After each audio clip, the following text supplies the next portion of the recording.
بسم اللہ الرحمن الرحیم۔ ایک سوال ہے، اس کی وضاحت مطلوب ہے کہ سورۃ الاخلاص ہر رکعت نماز کے اندر پڑھنا، آیا اس سے نماز فاسد ہے یا نماز ہو جائے گی؟ دیکھیں جی، سورۃ الاخلاص کی بہت بڑی فضیلت ہے۔ ثلث قرآن اس کو کہا گیا ہے، قرآن پاک کی ایک تہائی ہے۔ ایک صحابی رسول ہر نماز کی ہر رکعت میں سورۃ الاخلاص پڑھتے تھے، تو پھر جب ان سے پوچھا گیا تو انہوں نے یہ جواب دیا کہ مجھے سورہ اخلاص سے بہت زیادہ محبت ہے۔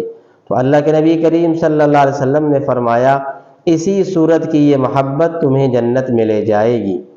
اچھا جی، اب آتے ہیں مسئلے کی طرف، کیا اس طرح کرنے سے کوئی نماز میں فرق آتا ہے یا نہیں؟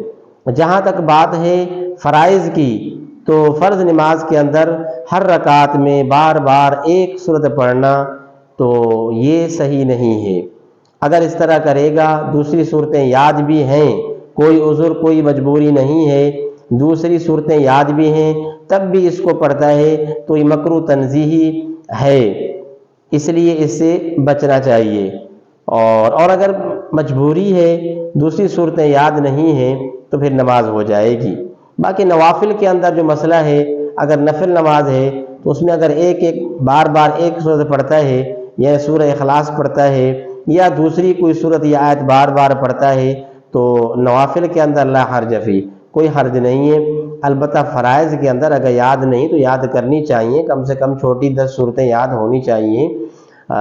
تو اس طرح کوشش کرے تو صورتوں کو تبدیل کرے تو یہ بہتر بات ہے۔